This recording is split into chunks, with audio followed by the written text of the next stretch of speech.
Hello, and welcome to the Practical Awakening Academy. The Law of Attraction. You have likely felt a sense of excitement about this phrase at some point.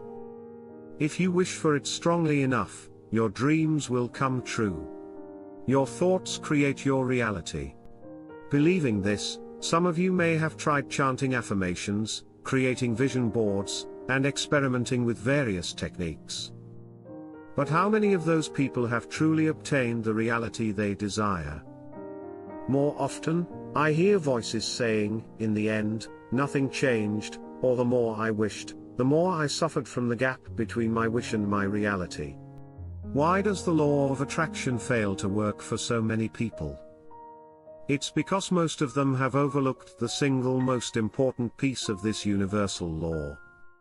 Today's talk is about uncovering that missing piece and providing a highly practical guide to start moving your life in the direction you desire, with certainty. Let me tell you the conclusion right from the start.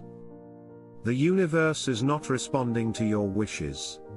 The universe responds to only one thing, your state of mind, or in other words, the vibration you are emitting in this very moment. The key to making your dreams come true lies in your state of being. This is a point that many people get backward. You do not become abundant in your heart because you are wealthy. You do not become filled with love in your heart because you are loved. In all things, the mind comes first. It is because your mind first achieves the vibration of abundance itself that reality adjusts accordingly to reflect that abundance. It is because your mind first achieves the vibration of love itself that reality brings you events filled with love. This is very easy to understand if you think about how a radio works. Radio waves are constantly filling the space around us at all frequencies, broadcast from their stations. The frequency for classical music, the frequency for rock music, the frequency for the news, all of it is already there. When you want to listen to classical music on the radio, you don't plead with the radio, please play classical music. Do you? All you do is the simple act of tuning the radio's dial to the frequency where the classical music is playing. Our lives are exactly the same. The reality you desire, one that is abundant, healthy, and full of love, already exists in this universe as a frequency. Your job is not to ask for that reality. Your job is simply to tune your state of mind, which is your personal tuner, to that reality. I conceptualize this mechanism with a simple equation. It is, state of mind times action equals future. Your state of mind determines your vibration, or your frequency. And with that frequency, you take a certain action. The multiplication of these two factors determines your future, which is the result you get. Many people focus only on the action part of this equation. I have to try harder. I have to work more. I have to meet more people. But what happens if your state of mind is at a low frequency, one of lack, anxiety, or desperation? For example, let's say your state of mind is a feeling of lack, a belief that it will never work out for me anyway. Let's assign this a numerical value of 0.1. In that state, let's say you put in a tremendous effort, an action value of 100. The result is 0.1 times 100 equals 10. Despite your immense effort, the result you get is minimal. In fact, actions taken from a place of lack often attract even more lack. Now, let's look at the opposite. Let's say your state of mind is one of quiet confidence and fulfilled abundance, a belief that everything is working out for me. Let's assign this a numerical value of 10. In that state, you follow a sudden inspiration and take a very natural, small action with a value of 10. The result is 10 times 10 equals 100. A tiny action produces an astonishingly large result. What this means is that what we truly need to focus on, before we decide what to do, is in what state of mind will I do it. So, how can we elevate our state of mind, our vibration, and tune it to the frequency of our desired reality. Forcing yourself to think I am abundant, when deep down you feel but my reality is the opposite, is counterproductive. It only creates dissonance within your heart. This is where the principle of vibrational resonance becomes effective. I'm sure you've experienced this, but when you are near someone who is always calm and full of love, you start to feel at peace and warm inside, don't you?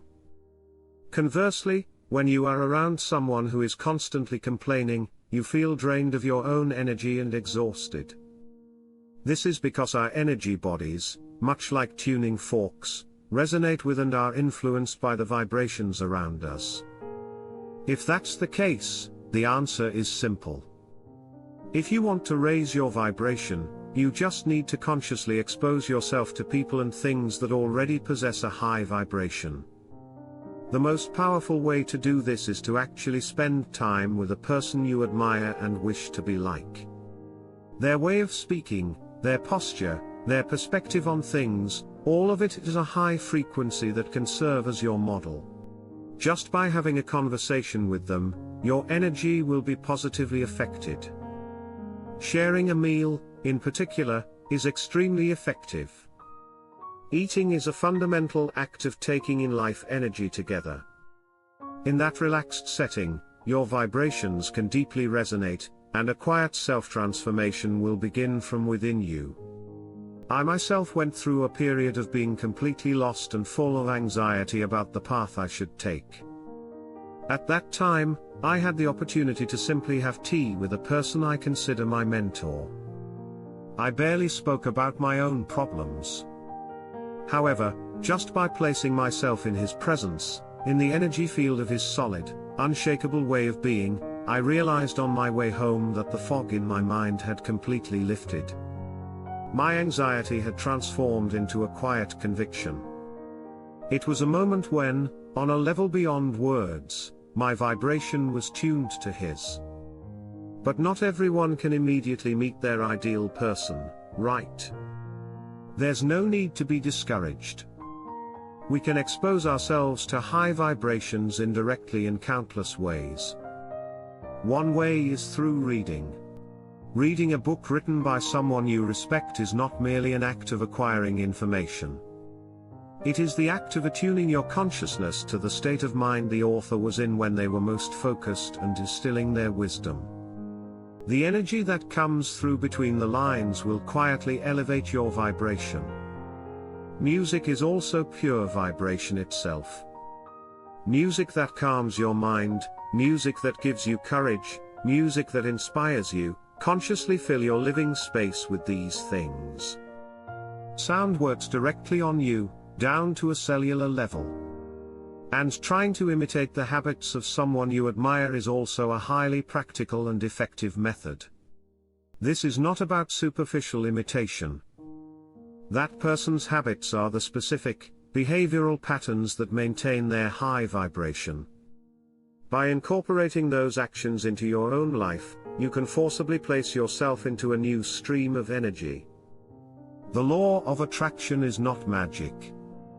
It is the science of vibration that permeates this universe. And your state of mind is by no means a product of chance. It is the cumulative result of what you listen to, what you read, who you meet, and what actions you choose, every single day. Why not stop striving blindly? First, just pause, and turn your awareness to your own state of mind.